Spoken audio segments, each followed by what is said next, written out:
Okay, so hello and very warm welcome to this episode of our Power Up Business Summit. We are here today to discuss about rebooting economy post-corona. My name is Jaya Obhan and I am the founder of Power Up Business and Jaya Obhan Training Systems.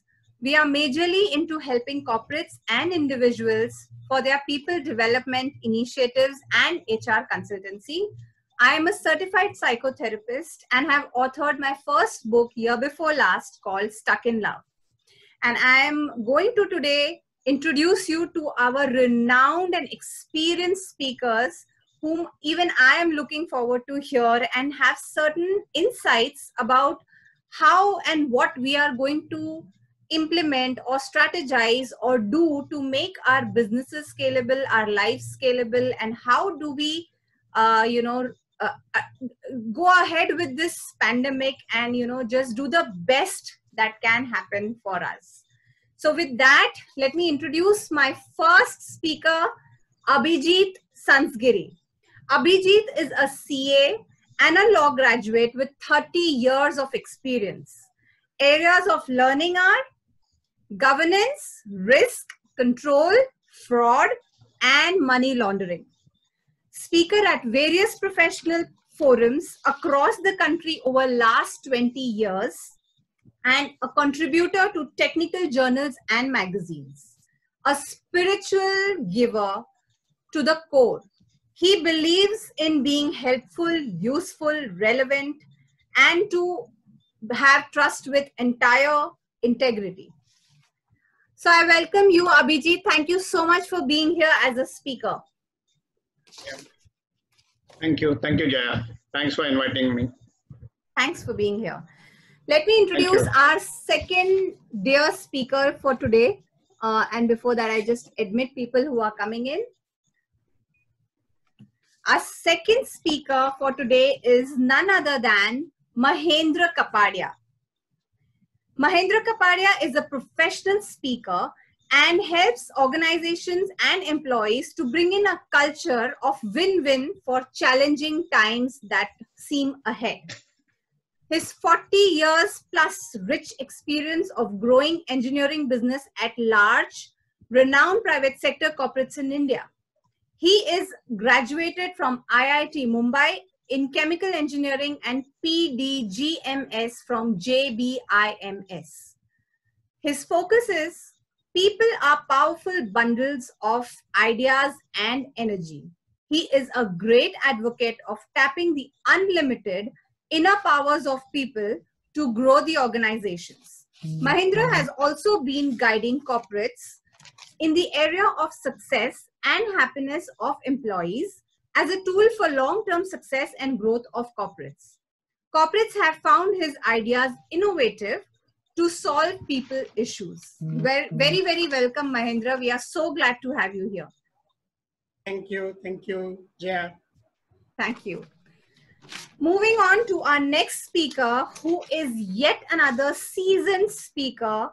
His name is K.V. Premraj. K.V. Premraj is an author, professional speaker on leadership and management with his expertise in banking and financial space.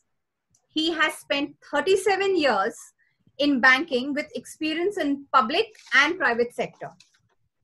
He has held senior positions in retail branch banking. Premraj has master's degree in commerce, bachelor degree in law from Mumbai University. From Indian Institute of Bachelors, he has attained CAIIB degree and diploma in financial services. A published author whose views have been published in leading periodicals. His ideas and suggestions are futuristic. In these tough times, the distilled wisdom of his experience will make for compelling stories and provide insights to futuristic trends in branch banking and employee engagement. His speaking assignments have been really appreciated for richness of content, clarity of thought, and visualization of the future. We really welcome you, Premraj. It's so good to have you here. Thank you for joining in. Thank you, Jaya. Thanks for that introduction. It's a pleasure being here. Thank you. Thank you. So with that, we move ahead with this program, and we have many more people who have already joined in, and we have some prompts in the chat. Let's just see if. So hi from Chetan. Hello Abhijit, Premraj and Mahindra. Lots of power to you all. Harsha says that. Okay, and Abhijit and all of us saying thanks for joining in. So thank you, really thanks each and everybody who is joining in. Thanks to the speakers. And I move on to our first question, to our first speaker. So my first question would be for Abhijit. Abhijit, what is the risk landscape going to be in the future? What is the risk landscape going to be in the future? So, yeah, the risk landscape, if you see, it's changed and it's not changed at the same time. So when you look at risk which starts with the basic premise from which risk proceeds is risk identification, and nothing has changed. So one needs to identify risks, one needs to respond to risks. That's not changed at all.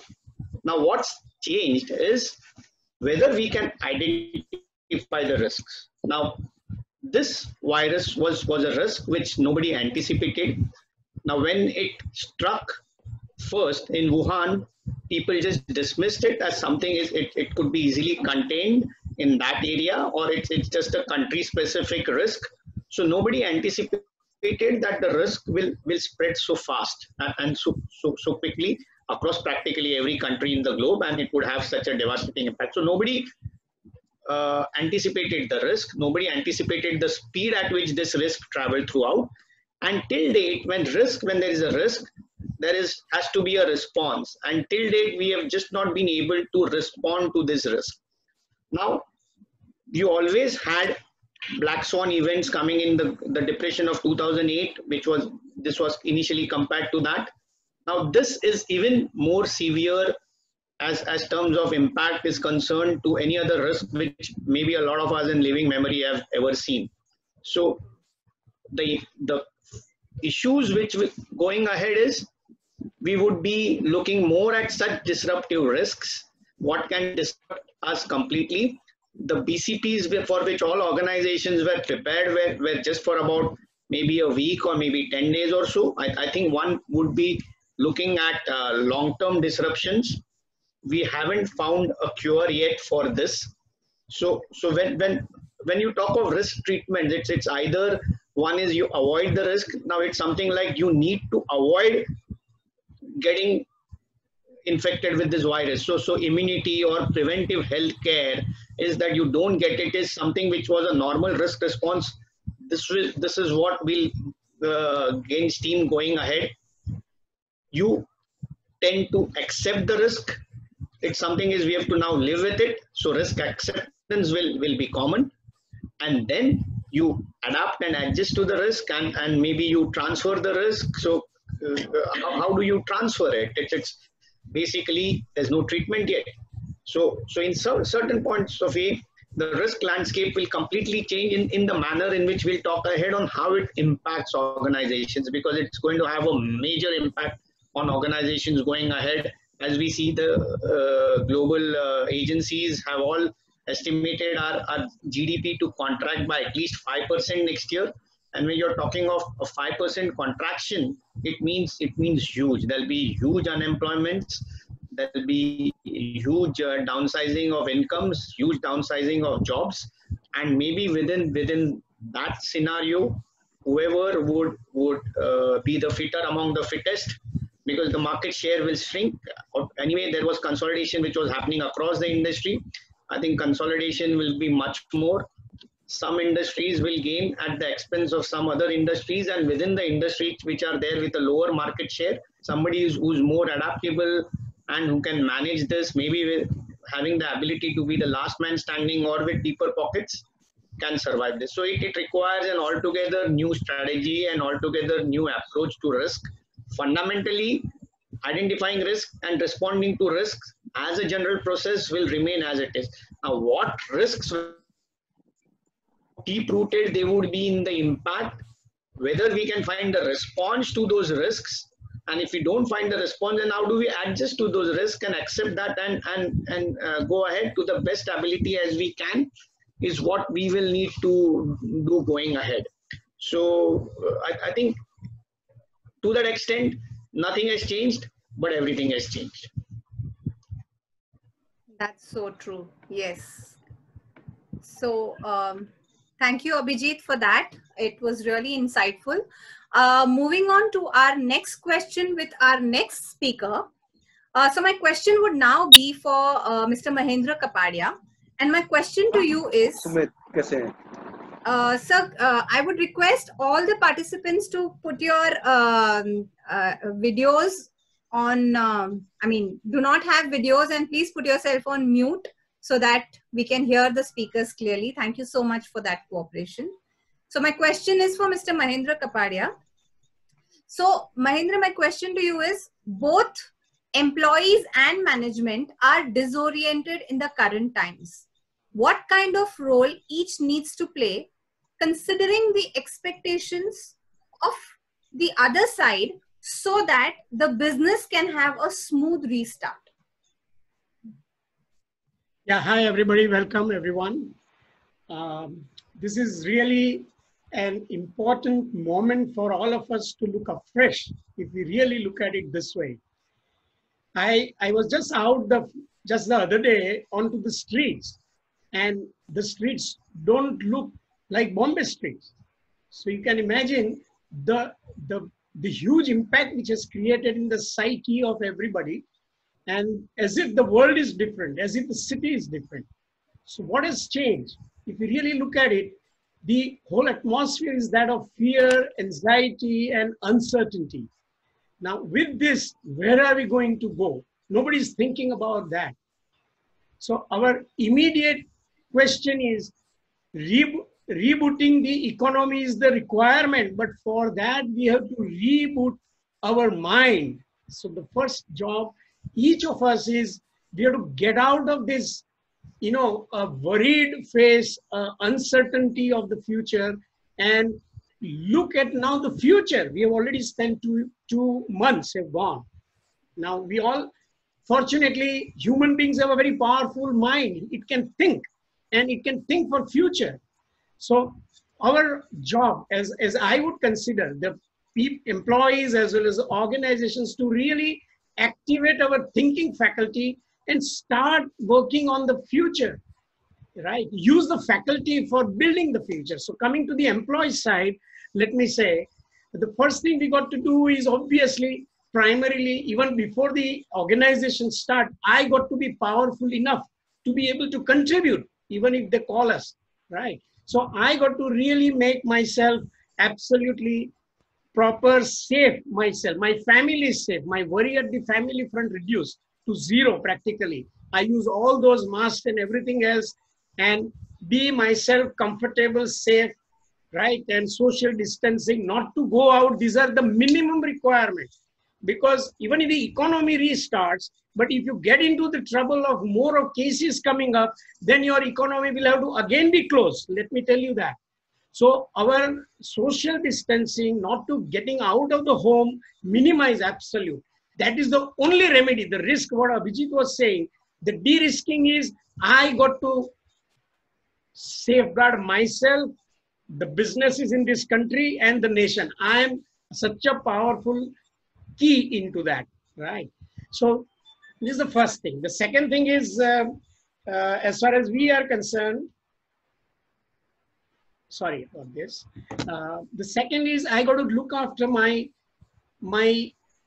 mind in terms of how do I now organize myself, right? The most powerful thing is, the morning time is the most powerful time for human beings, for all of us. So I got to program my whole day with absolute positivity, right? And there are very simple steps we got to take, that I really make some positive affirmations for myself, that I'm a powerful being. I'm not a victimized being by the problem. I will not use the word, the 6-letter word. We just call it the problem, because the moment you use that word, you are reducing your energy, you are reducing your power. So first is that. The second is, I am a very, very fearless soul. Nothing can make me afraid. I do what I want to do. I got to pump up myself. Third is, I'm a peaceful soul. Even if somebody is creating trouble, I am at peace. I can handle that part as well. I got to look after myself first. If I'm well, then at home I will look after my family. And if my family is well, then I can go out and work with the organization and start contributing, right? The third part is, I got to really start reading positivity now. No more negative news. TV negative news of no use. I'm on the future. I got to build my future. So my objective is very single focus, just like Arjun. I got to have only a focus on the eye of the fish, not anything else. Right? And that's the positivity. I do positive reading. I do my positive talking. My all the friend circle I must activate. So I get some ideas in business. I get ideas at my work, all of that. And that really pumps up my energy. When I'm pumped up with energy, now my employer will want, hello, Mahendra, you are welcome. Oh, you seem to be very energetic, powerful. Come on, how do we get organized? Now that is the power the organization will look from each of the employees. So let's fill up this power and get ready. Similarly, organizations, they got to prepare. I call this as a new software, right? What is that new software? MS Positive, not Microsoft Positive. It is myself positive, MS Positive. I fill up MS Positive, right? Reboot myself with MS Positive. Similarly, the bosses and the organizations, right from bottom to top, got to fill up themselves with MS Positive. They can't be thinking of the risks of the business. The risk is to the life. The first job is to save the life. Once they, cover themselves from the fear, rather recover themselves from the fear, then they are ready to take, people along with them. Then they are ready to take some key decisions. They are all monetary decisions. They are all corporate decisions, but they require power to take decisions. You can't be fearful, right? You can't be disturbed, right? You can't be powerless and then take decisions. So similar positive affirmations, positive reading, that will lift their morale up. Now they can call the employees like Mahendra, whoever, and say, yes, I want to help you. Now he is in ready to helping mode. What everybody in today's world at a working level, employees level, they've fallen flat. Dear friends, they don't have energy to really stand up. So the organizations, their leaders have to really invite them, call for their hands, hold their hands, give them moral courage, say that we will take care of you, my dear. You are the ones who have built this company. I mean, that much value the owners and organizations must give, because once their worries are removed, then they can work with 100% focus, work with the 100% heart into the corporate. That's where the productivity will multiply. And what the organizations want is not the bodies, the mind. They want the productivity, creativity, innovation. This is what is required. That cannot come from worried mind.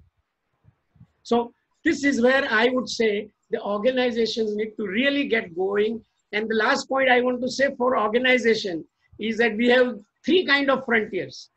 We have the one on the boundaries of the country who are really fronting and safeguarding our borders. We recently realized we have another kind of warriors who are the medical health warriors, as we call.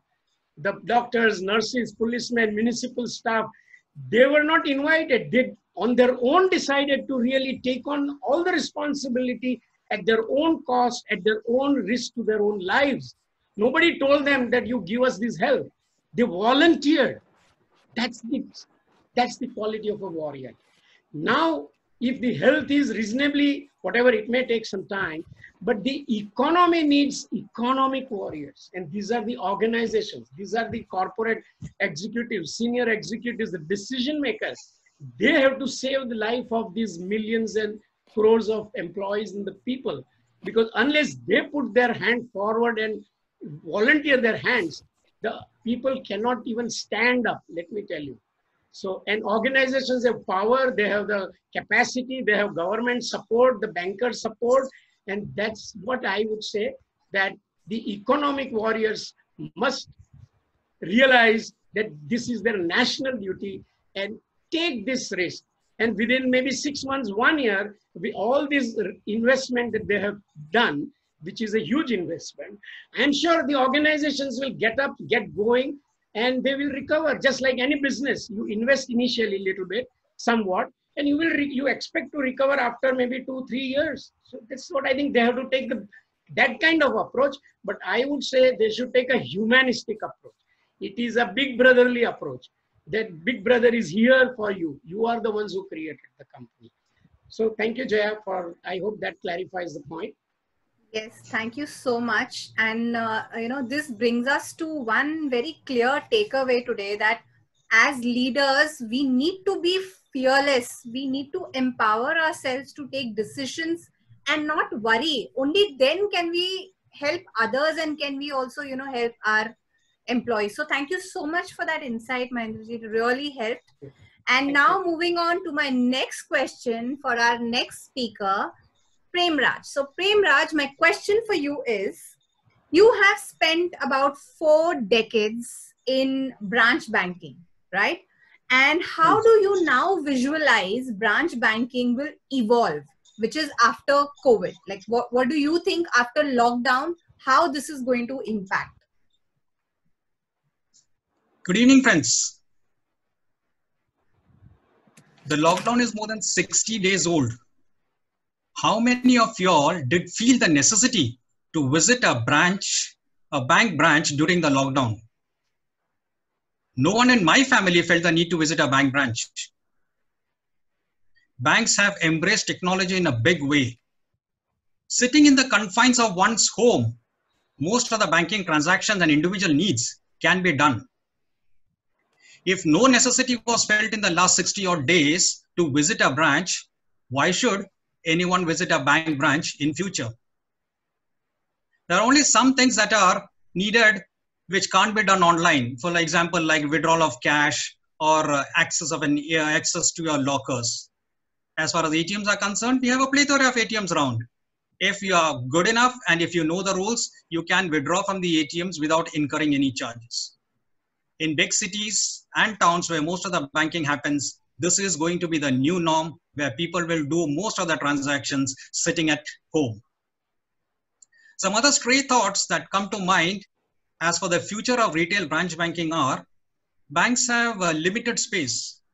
In the old normal, we found they were cramped cubicles. These cubicles were cramped to fit in the maximum number of people to ensure that maximum seating happens so customers can be serviced. The new normal that is going to come with social distancing, wherein we might be mandated to maintain a distance of 2 meters or 6 feet. How many staff a branch can hold? This will be limited in the given space that we have. So for customers to be entertained in this new setup, the space will be less. So we will need to ensure that the number of customers also who come are less. So how will that happen? We go back to Pareto's principle. The banks will go back and find out it is 20% of their customers who give them 80% of their revenues. So they will only concentrate on this top 20%. There will be a lot of disincentives for the bottom 20 customers. Like it could be, they would be allowed only X number of transactions, X number of times they can visit a branch, and beyond that the service would be charged. While there will be disincentives for the lower end, for the upper end, they will be feted. These are the type of customers that other banks also will be coveting. So banks will be going out of the way to ensure that they retain these 20% customers. And if these 20% customers are not to come to the branch, the banks will see that the relationship managers who are sourcing their accounts, who are servicing their accounts, will visit these people at their place of residences. The relationship managers, because there's paucity in the branches, might be allowed to work from home. As and when a customer needs to be serviced, this relationship manager will visit the customer at his or her place of office or residence. Another thing that I can think for the future of banking would be when the banks introduces social distancing, wearing of masks, using of sanitizers and other things will become the new norm when entering the branch premise. What happens when a customer refuses to heed to the norms, say like wearing a mask? Will the security guard be empowered to impose the rules and not allow anyone without a mask to enter the premises? Or if a customer dispenses with a mask in the branch, will the lowest denominator in the branch be empowered to request the customer to mend his or her ways? Or will the banks take a decision not to service a customer if the customer is underbid? This will be some of the hard decisions that branches will have to take, and for that the customers will also need to be receptive to the new norms. These are some of the cultural imponderables that we could be grappling in the new future. That's what I feel will be the future of branch banking, and we will evolve as the days go by. Thank you, Jaya. Thank you. Thank you so much, Premraj. That was really very insightful, because the coming times are going to actually have the new norms, which may not have a lot of offices or a lot of employees working together and in a group or something. And branch banking, very rightly said, today the entire version of banking is totally changing. It has already changed and it's moving towards that change. And I mean, thank you so much for those insights that yes, the branch people can sit at home and cater to their clients, and the clients can have all the services without wanting to go to the branch or without having to reach out to the branch. So that will be great. Thank you so much. It looks like good news to me. So yes. So moving on to our next question. My next question is once again now for Mr. Mahendra Kapadia. Let's have the second question for you, sir. So what I would like to ask you is, there is a lot of concern among employees about possible layoffs among the large organizations and MSMEs. Okay, so people are really scared of losing jobs. How should the corporates handle this delicate issue so that they don't have to, lay off the employees, or even if they have to, there is something that they can do around this issue. So what would your views be on this? Mahendra, can I take that? Hello. Mahendra, can I take that? Or do you want to answer it? Let me just put a few points and then let him say it. You can also say it. Yeah. Let me just add that. I think the key issue here is that people are whose. I think we have to understand. My employee was my employee till yesterday, and if I don't invite him for work, then who is going to run my company? Who is going to do all kind of work? I have right from, let's say, manufacturing, marketing, finance, purchase, everything. And can we get somebody else? I think let us be on the ground today.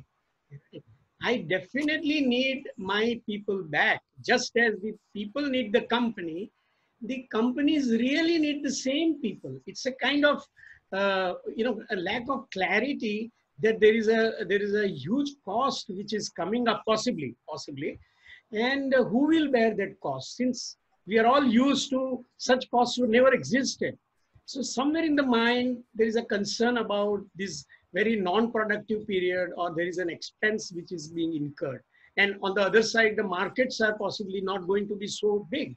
So I think there's an discomfort on the side of the organization, which is understandable. But I think if I really look at it, a very simple example, if there were three partners, if three partners were running their organizations and they were sharing, assuming they had equal share, then they would share the kitty equally. Now, that was the old scenario. Today, can the three partners get people from anybody else, anywhere else? I think it's very obvious. Answer is obvious. So what are the conditions of getting these new partners? I may call all the employees as associates or new partners. if I really need their real good contribution, productivity, then I need to really go and tell them and, you know, bring them back onto the working kind of a platform where they can work, they can contribute. So it's a cost of really motivating them up, bringing them back onto the table and helping them to come back to their original powerful state of mind so that they can start contributing. So this is where it is. So for that, I think employers have to do whatever is required, because without them, the company cannot even exist. And they can't go and find a whole lot of new employees. So the best way is they look after the employees. These are the employees who have toiled, they have put their blood and sweat into the company, and the company is one of the blue chip or whatever we call, one of the profit-making company. And it's a short-term, you know, issue, maybe 6 months, 1 year, whatever it is. And there is some, you know, cost or whatever expenses. So the need of the hour is be kind, be compassionate, really speaking, and really let them come aboard and just let them get going, get rid of their worries, get rid of their anxiety. That is how they will be able to give their best, their creativity will come. And that's how the business will start, because on the other side, even customers won't be easy to accept you, because they would have 100 questions that will you be able to deliver the product? Will you be able to deliver the right product, quality of the product? So there will be so many questions. So I think the best is organizations need to really take care, pay them reasonably well if there are cash issues, but not to really let anyone go, not anyone be fired. Okay, as far as possible. There are industries where there are going to be real big issues, and that has to be looked at totally differently. Some of these industries will even close down. So that's a separate subject. But where the industries are running, they must provide support to families, their welfare, their refreshment, their children's encouragement, some education, related fund, or some education for the employees themselves for self-learning. All of these various tools, organizations need to really give the employees a feel that we are concerned about your welfare. That's all. And once that is done, you are really getting their loyalty. You are earning the loyalty. You are earning their goodwill. And once that goodwill comes to the organization, comes to the bosses, then they are there for the organization lifetime. They will put their best. They'll sacrifice their own time, money, whatever is required, because you've earned their goodwill. Goodwill is of bigger value than money. Okay? So this is where I would like to conclude. Thank you, Mahendraji. And Premraj, I have a similar question for you. Since employee engagement is very close to your heart, and there are these mass layoffs which seem to be happening. Okay, what are your views on handling this better? Thanks, Jaya, for asking me this, because this is one of the topics that I consider as my niche area. And recently I had written a blog on layoffs. So those things are, some of the things are very fresh in my mind. According to official statistics that were released, as of April, we have 24% unemployment. Of those who lost their jobs in April 2020, 27 million were in their 20s and 33 million were in their 30s. We need to know this is the most vulnerable section of society. The older folks with more working experience can be expected to have some savings or investments which could help them tide over the immediate crisis. But the ones in the age bracket of 13 to 29 in middle class families will bear the brunt of this unemployment and layoffs. They will be having young families. There will be EMIs to service. So layoffs will really, really bite them. The crisis that we are in is not expected to end soon. Till a vaccine is found, we will find that there are frequent bouts of lockdowns and containment zones. This will translate into job losses. Middle class people who lose their jobs will be the hardest hit. Should layoffs happen? Will employees show empathy towards being asked to go and make their exit and future a bit easy? Before the layoff decision is taken, I feel some other option should be considered. Pay cuts are the order of the day. We have seen leadership coming from the top, wherein CEOs have consented to forego their entire salaries. Hope this percolates to other CEOs and their A teams. Salaries in the very top are high. People in that position would be financially secure. Taking a deep cut temporarily will not significantly impact their lives, but would save many jobs. If layoffs are inevitable, handling them with empathy and compassion will ease the burden on the departing employee. We have had some sterling cases wherein it was handled with a great deal of empathy and compassion. Airbnb recently had to ask 25% of their staff members to go, but the way it was handled has come for high praise from all around. My feeling is if a corporate is laying off employees, the laid off employee should be offered a decent financial severance package based on their tenure with the firm. There should be insurance coverage for self and family for at least a year. When a person is serving, there will be group insurance available to that person. But our regular Mediclaim policies exclude coverage of an employee on his ceasing to be on the rolls of an organization.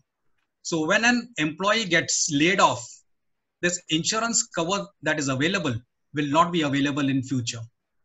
So it's up to the companies. The companies will have to talk to the insurance companies and ensure that there is an exception made wherein these employees will be covered for at least one more year. Then there could be counseling sessions for departing employees for mental conditioning. People will be mentally broke. They need to be put up on the back on the feet, for which counseling should help. And before laying off an employee, an option should also be given ki as and when the crisis wanes and there are opportunities, these people who have been laid off will be allowed to join. While I bat for empathy and compassion for laid off people, there is hope that some people have not given up fighting. A friend of mine had an SME unit manufacturing corporate gifts. When the lockdown happened, it was assumed or it was presumed because there would not be any demand for his products, the company would shut down. But he was made of sterner stuff. He pivoted and started manufacturing COVID-19 protection items like masks, PE kits. So now he's ensured that his employees don't have to be laid off, and he's ensuring that the company also doesn't go down under. Other SMEs could also do something on these same lines. There are big corporates who are doing this. On an individual level, if a person upgrades his or her skills, they could find this coming in handy for other job opportunities. Those who have utilized the lockdown time well will have an edge over those who spend their time binge watching Netflix or indulging in other pastime activities. Please note, in our fast-moving world, the expiry date of a piece of knowledge is only 2.5 years to 3 years. So unless one upskills, upgrades his or her knowledge, we are going to become obsolete very, very soon. One needs to stop being a prisoner of the past and be the prime architect of the future, if in these troubled times we are going to succeed. Thank you. Wow, thank you. Thank you so much. And I mean, layoffs is actually looking to be a real problem in the coming times, which is unavoidable. But brilliant hacks given by Mr. Mahendra Kapadia and Mr. KV Premraj. And I hope it resonates with the corporates, and some kind of innovation or some kind of new strategy is built in a way that maybe pay cuts come into the picture, but jobs are not lost. And also talking about the employees, if you're not upgraded enough, if you're not, I mean, laziness is passé. I mean, we cannot live in the zones of being lazy and taking things for granted. We have to be on the move. We have to be on our toes as employees also. And that is where this amalgamation is going to take things further, where layoffs may not happen and companies also keep growing as much as they deserve to. So thank you so much for those views. Moving on to Abhijit again. My question to you, Abhijit, is what is the risk landscape going to be in the future? What, according to you, is it going to be? We took this question. I think that this was the first question. I think we took this. This was the first question we took. Okay. Risk landscape of the future. Okay, let's take the next question then.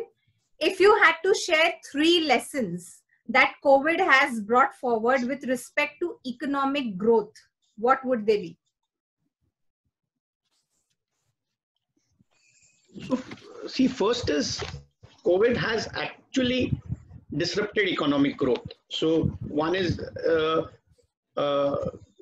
just about a month back, people were saying that the economy would contract about 2%. Now, within 1 month after that, the revisions have all been made by almost all agencies, and they've, including RBI, and they've given about a 5% contraction in GDP for the next year. Now people don't realize that a 5% contraction or a negative GDP, what would be the impact on inflation, on the fiscal deficit, on maybe the country's overall ranking, and on a variety of issues like your FX prices. So the impact on everything which is external will be huge. Now we have a lot of positives in case we have to face all of this, because we are a huge importing economy, especially for oil or for gold, which will all be comparatively reduced,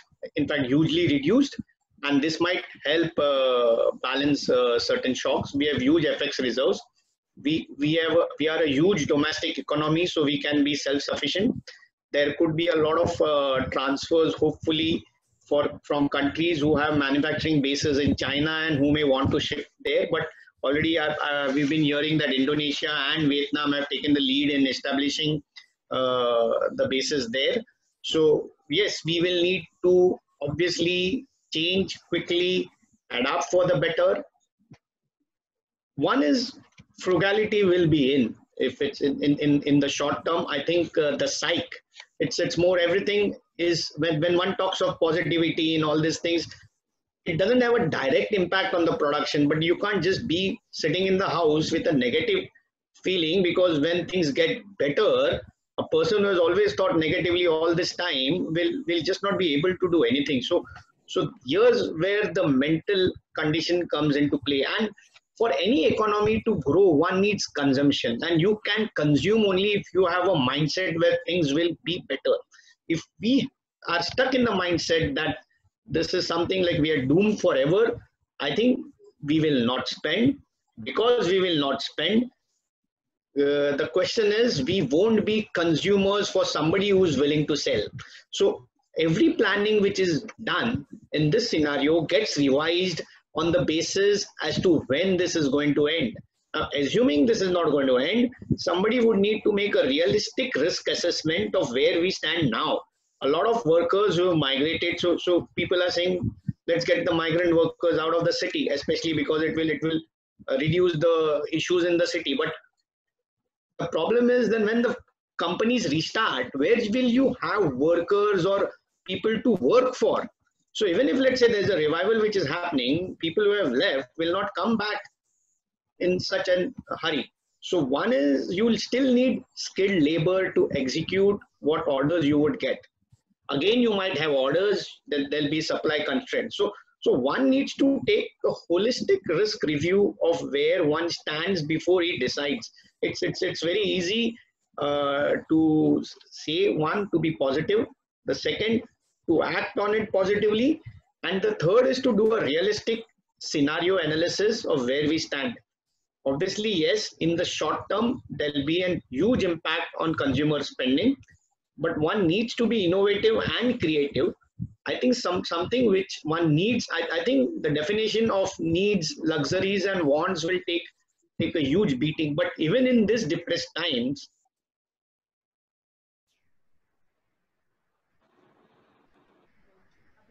I lost your video.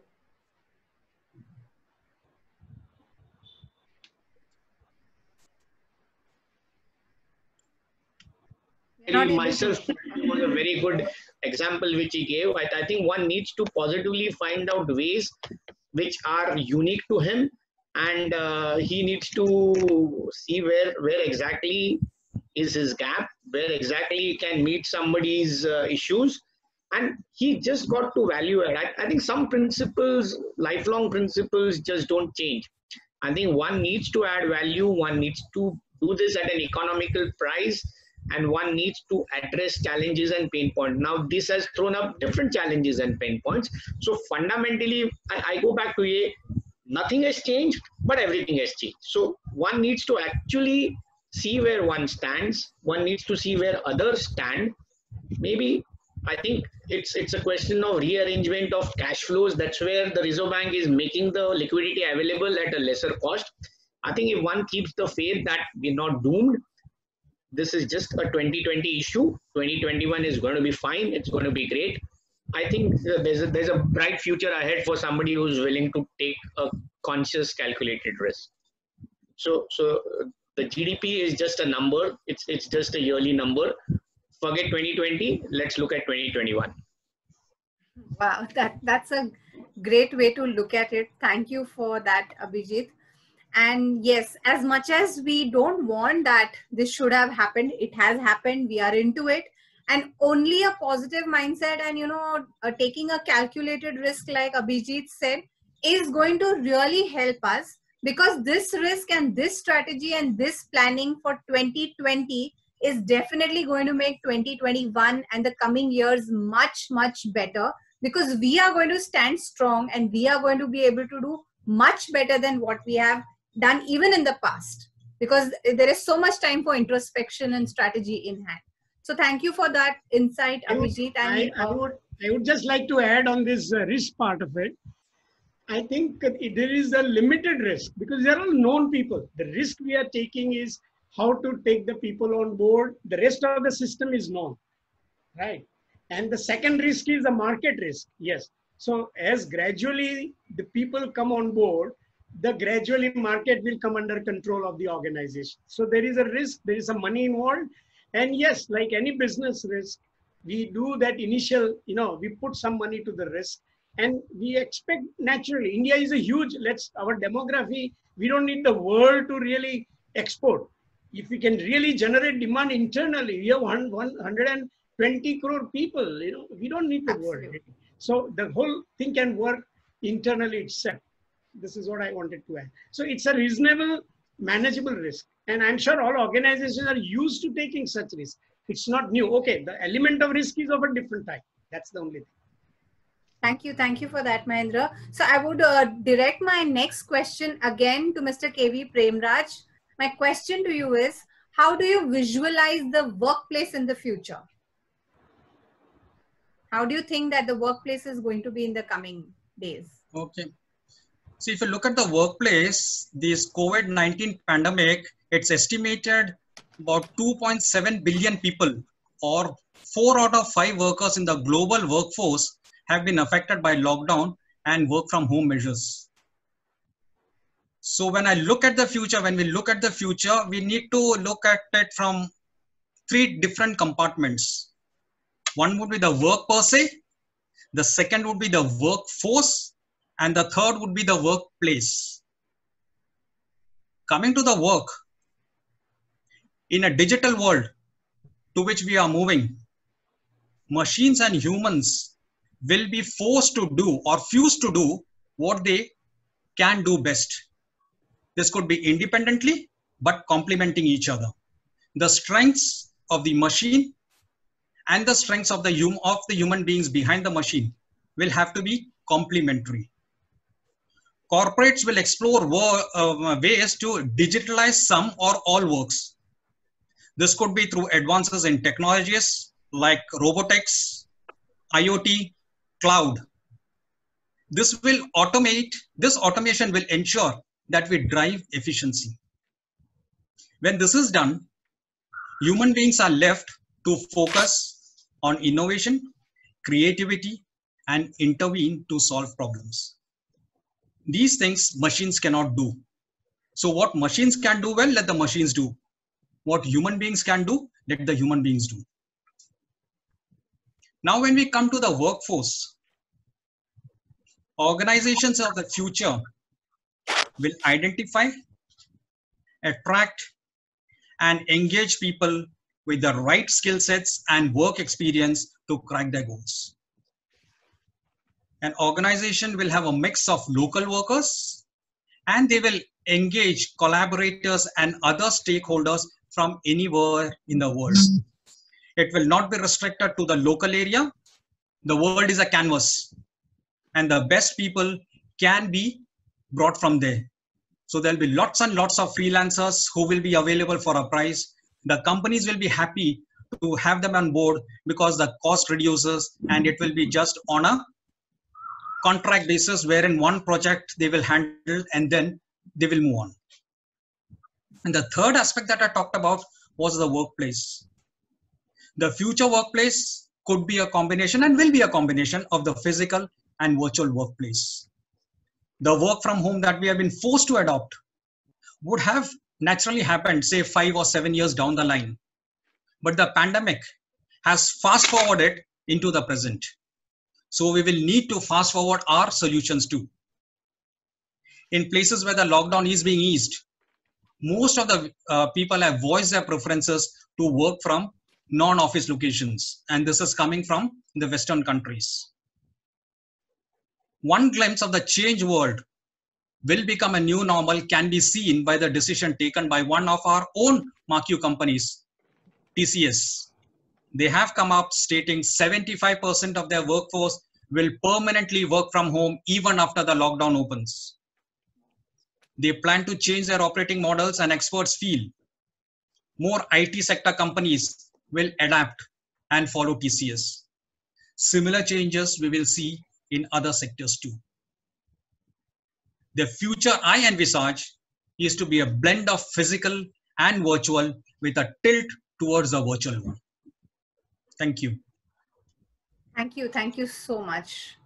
I really admire the examples that you have and the research that you have done. And yes, not only TCS, there are so many more companies, even the small entrepreneurs who are actually planning to save cost on, whatever their offices and stuff, and have people work remotely, because that's really working now as much as we didn't know about it. So thank you for that. I'd move on to my next question, and I would once again like to pose my question to Mr. Mahendra Kapadia. What are the strategic issues for organizations to sustain through the upcoming uncertain times and still have reasonably assured long-term growth? I mean, everybody would like to kind of hear, how this can be planned. So yes.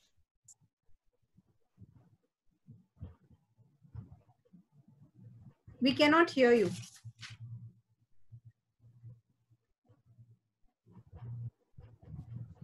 Yeah. Can you hear now? Yes. Yeah, yes. I think the important elements of strategies have to be very clearly that our mind plans the future. The science says that your thoughts create your reality. So if your thoughts are very weak at the individual level or at an organization level, then both of them won't even stand up from the ground. They will keep worrying about the problems. That's why I said in the beginning, there is no word, that 6-letter word we must stop using from the whole society. We say the problem, so that it does not affect us bodily, in our mentally, in our decision making. It's a lot of problems we handle. This is another problem, and that's it.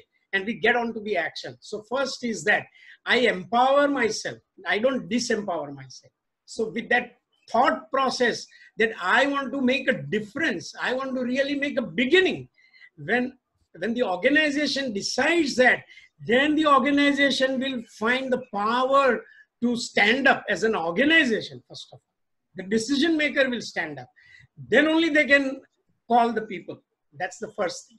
So the second element is the humanistic. They will have to be the strategy of the future for all times to come, reasonably long enough time, let's say 2 to 3 years at least.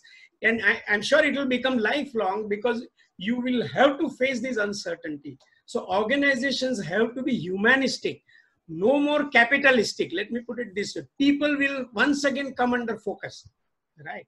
This is another reality we are going to face, okay? That also brings to the point that people are really the asset, which so far they were considered as an operating cost.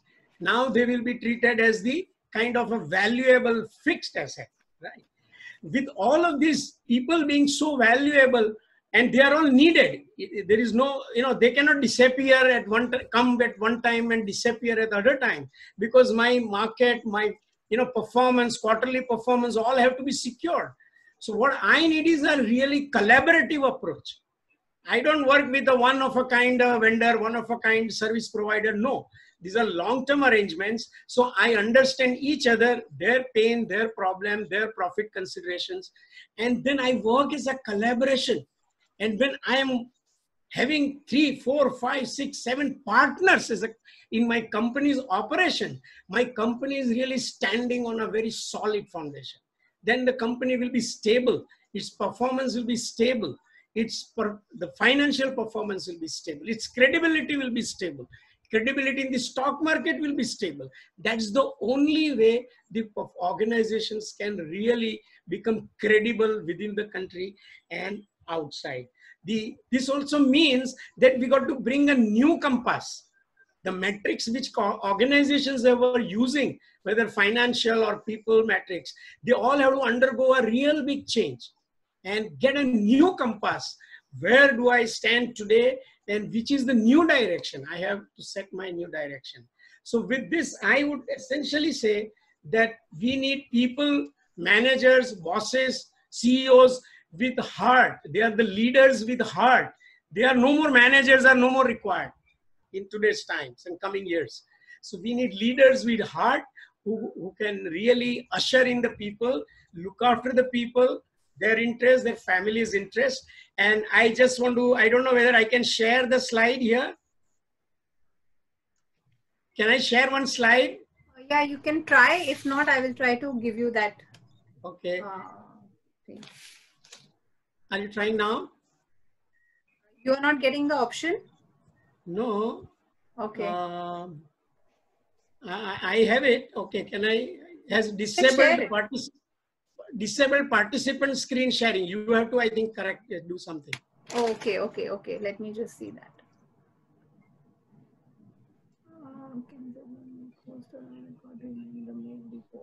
Okay. I don't have the option to allow record is the only thing. Okay. What I wanted to show, maybe some of the audience and you people know, Ratan Tata has made a very, very powerful statement, I guess within a day or two. He says, there is no more profit. We are not looking at profit.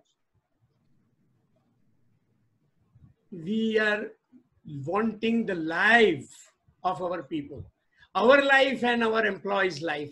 That is our goal of this year and maybe some more time. So first goal is life. And this is one company which really has been standing strong and grown with values for the people. So I think it's a proven example that if you work with people, with support of people, you can be a next Tata. That's all. Thank you. That's so true. Wow. So this is actually my favorite when I talk about leadership. This is my favorite sentence, that we don't need managers. We need leaders. Because leader is somebody who empowers others to grow alongside. A manager is somebody who's just managing. So we need a lot of leaders in the coming times. So thank you so much for that valuable insight. Let me move on to my next question. Sorry? Yeah, so yeah, but I'll just like to add, I think we also don't need leaders. We need leaders who lead from the heart, leaders who lead with humility, leaders who lead with empathy, and we need thought leaders more than just leaders. I think we need thought leaders who would transform, who would inspire, and who would basically maybe even on a larger age transcend. I think we need more of that people, not just leaders. Yeah, I think he's right. Abhijit said very well. I think the definition of leader should already incorporate this. And when we say leaders, so it should have this. We'll have to include the levels. I think the level 5 leadership, which yeah. I think the dictionary needs to have some kind of changes now. So, anyways, moving forward, my question is again for Abhijit. What practical measures can a company implement after COVID in enterprise to regain their business and marketplace? What do you think can help? So one is where the market share has, see, this will vary from company to company, but let's take a generalized scenario where the market share of every company has been reduced, and that is the reality. So one has to accept reality. So one can't just live in some dream that, okay, I can just go back to normal and things will be normal when it comes back to normal. But I think the new normal will be completely different. So one needs to do a realistic, what we say in a risk is what can go wrong, or a worst case scenario analysis. So let's assume hypothetically that 50% of the business is gone. Now if 50% of the business is gone, in the revised market, which is 50% of the normal, do I manage to hold on to a larger market share? Obviously, consolidations were happening even earlier. So you saw in banks, we had about 30 nationalized banks. Those 30 nationalized banks came down to 12. Now, similarly, in a lot of industries, you take the industry of telecom, you just have Jio playing there, you have a Bharti Airtel, and you have even an Idea, which is not going on very strongly. So you might be in a situation of a duopoly there. So consolidation is bound to happen. I think one needs to go with the mentality of being the last man standing. If he can survive this storm, I think he would survive anything. So it's just getting a larger market share in whatever pie is left. Now, what is left? It's at this moment nobody can estimate this, because one doesn't know when this will get cured, and even maybe WHO is warning of a second round coming. So I think one just needs to go with the flow, just needs to be prepared and do the best in the present what he can do to have his market share. The second thing is, having said that, cost cutting will be the order of the norm. I think organizations will be just frugal. So in the earlier year, when you used to have some celebrations or some outbounds or some, I think a lot of issues, maybe unfortunately training is one which should not get a backseat, and nor should functions like compliance or risk or audit get a backseat. So I think cost cutting will be the normal norm. Process efficiencies will be something which you will see across the board. I think earlier leverage was a key factor. A lot of companies used to leverage. I think lean will be in for the short term. I think people will have a lot of variable costs instead of having a fixed cost. So it would all be an assignment based cost structure. So whatever improves the bottom line, if my top line is not increasing, is basically a strategy which all organizations use, even if there was a lockdown or there's a COVID, non-COVID scenario. So in that sense, your basic concepts don't change at all. It's like these will be very stringently implemented, because organizations don't have a choice. It's if they have to survive, they need to take drastic measures. I think we are already disrupted. I think we should not be disrupted into extinction, is what they would need. So technically, a simple currently, which is a liquidity issue right now, maybe turning into a solvency issue should not be a bankruptcy issue. I think that's what organizations we need to safeguard. I think they need to just protect their turf to whatever extent that can be. So cost cutting, yes, it is going to happen. It's natural. So it's how efficient, how effective you are able to add value, you are able to hold your place in the organization, you're contributing to the top line or the bottom line, I think it's reward to whoever is one who's worth it. I think somewhere it's down the line that inefficiency is just weeded out. I think all those employees or all those contributors who are not effective, I think there is no place for them in the post-COVID world. I think it's only the ones who are efficient, and among the efficient, the ultra efficient will only survive. I think the rest will all fall by the wayside. So it's if you are in the top percentile, whatever that percentile is in your industry, I think that's it. And in the bell, if you look at a bell curve scenario analysis, only someone who's exceeding expectations or far exceeding expectations will be there. So someone who are below expectations, I think they are just eliminated. Somebody with meets expectations also get eliminated. So it's the benchmark will be set differently. It's all on the top line and the bottom line. Focus will be purely there, and that's where it will continue for some time. Thank you. Absolutely true. Thank you so much for that. So like I was saying that, only the best ones are going to now sustain. Laziness is going to be passé. There is going to be no place for taking things for granted, for being lazy, for, delivering what is expected. Now we need to deliver much above and much more than what is expected of us. So thank you so much. With that, we have now spoken about the questions that, I had for you. But while we did the registration, there were a lot of questions already in from the participants, of which, I could shortlist a few. And so I would like to ask those questions to you. Looking at the time constraint, maybe we can go with one relevant question that can help people here. And so let me start with Mr. Mahindra Kapadia. A question asked to you was, this situation is very new for all of us, and we are dealing with it by motivation, inspiration, discipline, gaining knowledge, learning to earn and manage money. Now we are largely neglected the human needs and emotions. That's what we have been doing. So what will be the short-term, long-term, and very long-term emotional impact according to you?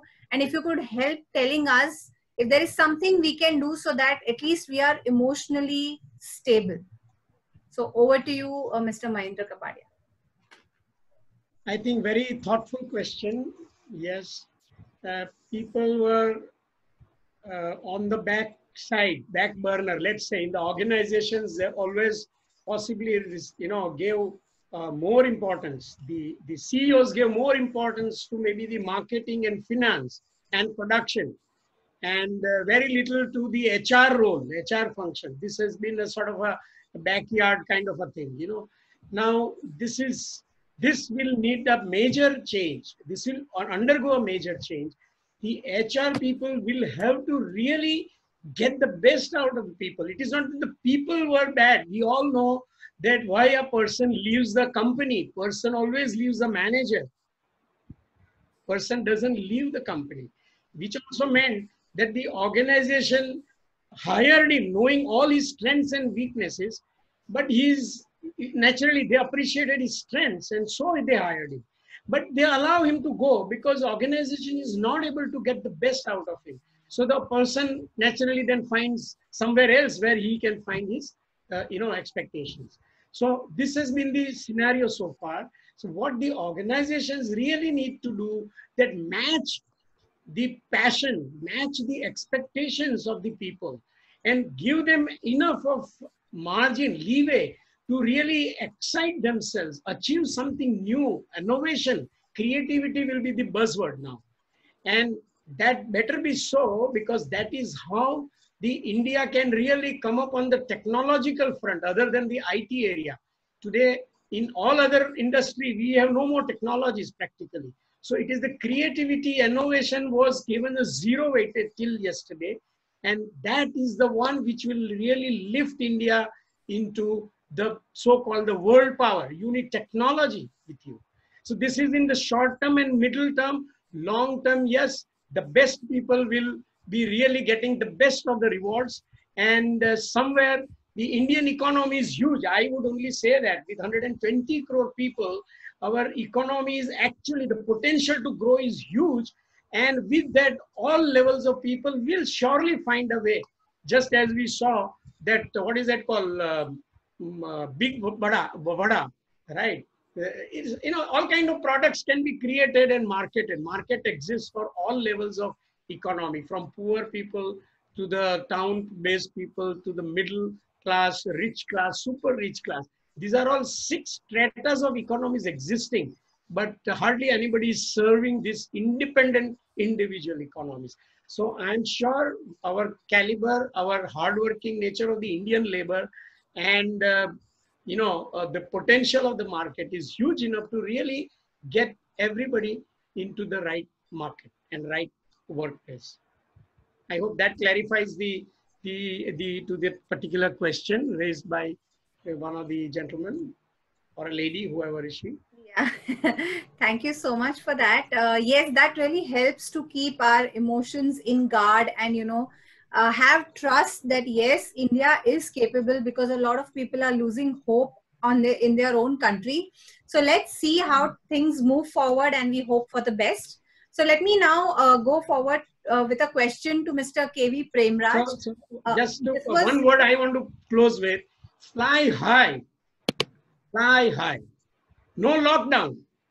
Fly high is the one we must end today's session. And as we get out of this room, we must think of flying high.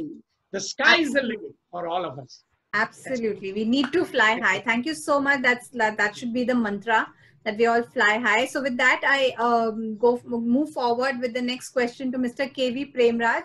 So this question was again asked by one of the participants in the earlier registration form. Somebody is asking you, what is stored for MSME sector in wake of large scale migration of labor force? This is specifically for the MSME sectors, and how they are going to deal with the migration of labor force. What are your views on that? The SME sector has really been beaten down. That's true. If you look at the GDP, 31% of the GDP comes from the SME sector. And now we are having massive problems due to migrations. Because of this migration, there is a fear many of the units that have closed down now never get revived. The people who have gone back to their villages, will they have the guts to come back? They will be thinking, okay, this type of lockdowns, will it happen again? We might be thinking it's a black swan event. But what if some other thing happens? And one of the other participants did mention about there being a backlash, who's saying that there could be another wave of this coming back. So there could be periods of more lockdowns. So in such a scenario, people who have gone back, the migrants who have gone back, will they risk coming back? That's a question that we need to ponder over. And even if they come back, what assurance will the SME units or the government give to these workers so that they won't be inconvenienced like they have been inconvenienced now? So that's a question that everyone needs to ask, and the migrants will be asking themselves. But what I would suggest is most of these migrants are skilled. Why do they want to come back to the city? With the help of the local state governments, can't their skills be utilized? Can't new industries be set up in these states wherein the skills can be utilized? And more jobs can be created due to this. So my feeling is we are in for hard times as far as the MSME sector is concerned. There has to be a pivot wherein a new thinking will have to come, new industries will have to come if the sector has to be revived. Thank you. So true. Thank you. Thank you so much. It's actually very, very insightful to hear this, because it is the need of the hour now. That's happened what has happened. And if somebody pivots into going into these areas where we can get more of labor and set up things there, instead of trying to bring in people from there, I think that could really change the entire ecosystem and, you know, help the economy too. So thank you for that insight. It's really very, very helpful. So Thank moving you. on to my, thank you so much. Moving on to my next question. My next question is for Abhijit. Abhijit, there is a participant who was asking us to ask you. So he's given a real-time scenario, but this is also going to help a lot of people from the finance sector.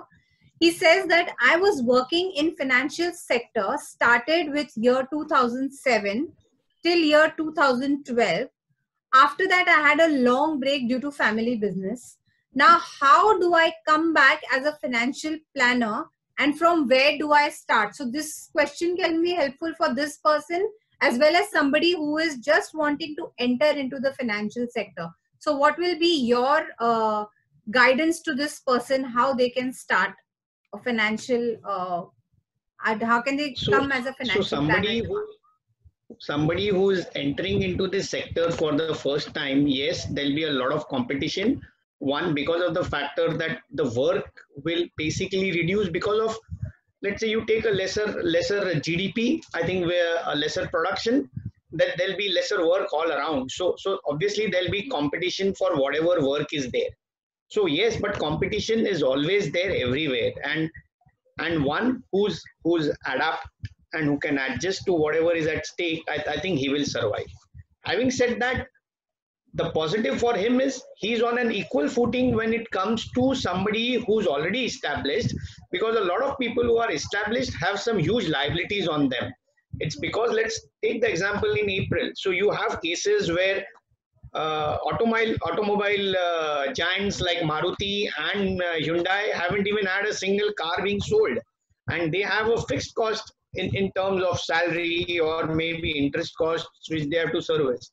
So one is somebody who's coming in new, comes up with no baggage altogether. I think it's a great way for somebody who's new to start, because he starts with zero liability and he starts with all his intellect, he starts with all his intelligence, he starts with all his wisdom. And if he's also adding value, he's going the extra mile, he's exceeding expectations, and he's getting a wow factor to all his customers at an economical price point. I think because he's new, he has lesser overheads, and if he's giving the same service at the same quality, I think he would be a tough competition to the established ones. In fact, I think when people are becoming cost conscious, I think brands will fall by the wayside. So big names are now no longer going to hold sway. Yes, in certain cases they would still do it, but in a lot of industries it will be an open market for everybody. So professionals will be in demand if they can address specific challenges, specific pain points, and bring some semblance of order. I think two issues will always be there. If somebody is helping improve processes, streamline processes, eliminate processes which are no longer required, so there is some efficiency and it helps reduce costs, or somewhere it also helps improve the top line. So these professions will be hugely in demand. So wherever there is value being added and wherever there is some efficiency and some income which is being added, some costs being saved, I think whoever does it is absolutely in demand, and that's a level playing field everywhere. So ideally there's this gully boy from the cricket who's still at home, and Virat Kohli is also at home. So there is a actor who's acting in some serials as an extra, he's also out of work sitting at home, and even a Shah Rukh Khan is out of home. So when obviously you just can't compare, but ideally at certain levels when somebody comes back, I think at a lot of professions it's a level playing field, and I think that's the biggest boost which a young entrant should get. I think there's nothing for him to worry. I think if he has his focus right, if he has his qualities right, I think he's fully on. That's absolutely true. Thank you so much for that, Abhijit. And with that, we have brilliant insights already coming from our dear speakers. We have taken the questions that were there for them. We have taken some questions offline. I would want to quickly go through the chat and the lot of comments that are coming in here. I don't know if you've already read them, but let me just read them out to you. I'll go from the beginning. So it was hi, Chetan here. Harsha says, hello Abhijit, Premraj and Mahendra, a lot of power to you all. I'll go a little further from where we did not read. So Suman Siroya, she says, Mahendra, you were excellent. Abhijit, it's a pleasure to hear the de-risk person. Premraj, you are the power. Payal Irani says, very insightful, Premraj. Then we have somebody whose name is a little, it's not, it's into some code. Future of the branch banking, very well placed with the new norms, mask wearing and social distancing, less customers to visit and maintaining discipline in the branch banking will be innovative and digitalized. Premraj sir, powerful insights on banking. That's what Sarah has to say. Payal Irani says, agreed Mahendra, rebooting the mind in a positive way. Abhijit, very true. Nothing has changed yet. Everything has changed. And thank you, Jaya, for the powerful session. Thank you, Payal. Thank you so much. So again, this person's name comes with the code. Very well said, Mr. Kapadia, that the employees should not be laid off, but the workers should be taken care of by motivating them through the company, which will face little fixed cost in the initial months, but they will give better productivity. VK says, insightful thought, Mahendra, on organization, employee perspective. And there is a lot of appreciation coming in. Chetan says, well said, Premraj. Maitri says, very well said, all speakers. Sunil Kumawat says, very true, Mr. Premraj, on knowledge updation of all part. Pranav Bansal says, thoughts very well put about layoffs. Thanks. Narendra Kapadia says, Mr. Mahendra and Premraj. Mr. Mahendra and Premraj. It was great sharing your wonderful ideas about employees post-COVID. Thanks. Chetan again says, Abhijit, you rightly said, innovation and creativity will help organization to survive in a better way. Sunil says, very well said. And everybody, so Chandra Prakash, Rajan, Narendra Kapadia, we are having lots of people commenting.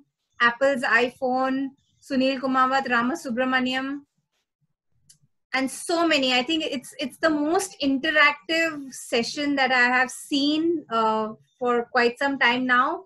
Awesome presentation. Bela says, love authority, Abhijit, super clear concept. Premraj, Mahendra bhai, very good concepts. So Chetan, Siddharth Nair, Bela says, Jaya, awesome. Thank you so much. Chetan says, all speakers, excellent insight, great thoughts of you, Payal. You also handle excellently. So participants are having a real, insightful time, which is what the objective of this program was. And with that, we come to an end of this program, which was extremely helpful. I, as a person, have also learned so much from our seasoned speakers, Mr. KV Premraj, Mr. Mahendra Kapadia, and Mr. Abhijit Sansgiri. It's indeed, really good to have speakers like you come in and talk about things, because it helps people somewhere when, they feel stuck. They don't know where they are moving to, which direction should one go, how are times going to look. And in these uncertain times, what is it that we can do to keep moving forward? And so you have given that hope and that insight, which I'm really thankful to you for. Till we meet again, I want to thank each and every participant who has stayed here with us for the last 1.5 hours. And it's only because of you that, we get more and more encouraged to bring on more speakers and give you more insights and more value. So thank you, each one of you. I'll bring us to the, here where we can see everybody. And if anybody wants to put their cameras on and wave a hello to each other, we can do that before we sign off. Hi, oh wow, so good to see everybody. Hello, Mr. Ganesh, Ritu Rana, I cannot see you. Paresh Patel, Hitesh Golcha, Renjini, Bela Sangvi, Rajan Umralkar, Payal Irani, Siddharth Nair, Niladri Roy, VK, Rama Subramaniam, Rajashri Parab, Narendra Kapadia, Pranav Bansal, Yogesh, Siddharth Nair, we cannot see you. Okay, Praveen Sathe, Ruddhi Jain, Amay Parkar, Charchit Jain, Okay, Siddharth Nair, we can see you now. Amey Parkar, Charchit Jain, Pooja Nar, Keyur, Siddhi, Radhika Acharya, Riddhi Joshi, Ravi, Akhil Vijjan, Yash Raichura, Shikha Gajanan, Vikas Mohan, Ravindranath, Shikha Nirval, Vijaya Parekh, Chetan, Hargovind Singh. Thank you, each and every one of you, for making this a success for us. And I hope that we were able to add value and there was some kind of learning and insight for you. And really glad that you were here. If there anything anybody wants to say, you can.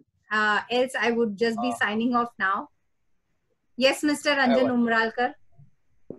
I put my message in the chat. You can go through that. And I am from the cargo industry, and the industry has taken a lot of beating because of COVID. Supply chain and logistics is the backbone of economy in product and services. So you can arrange one discussion on this, and definitely I will be. I can panel your discussion. Sure, you can get in touch with me if you like to, or I will get in touch with you. Sure. Okay. Ms. Bela Sangvi, yes, ma'am. It was awesome. All of you came with such super nuggets, and for me, all this is very new. So I learned a lot. Thank you very much, first of all, Jayaji, to have this session, and to all the participants, Premraj, Mahendra Kapadia, Abhijit, all of you. It was really, really super. And the rest of you, it was a pleasure meeting you. Yeah, these are the kind of meetings that we should get now used to, because in the near future, at least next 2-3 months, this is how we will meet each other. So I'm just loving this energy. And thank you, Bela Sangvi. I could see that smile on your face throughout when the speakers were speaking. And it could make me feel that, yes, you're kind of finding some value in this. So thank you, everybody. I sign off now, and I hope to see you all very soon in another Power Pack program. Thank you so much for being here. Thank you. Thank you. All the Bye. participants. Thank you. Thank you, speakers. Thank you. Thank you. Very well.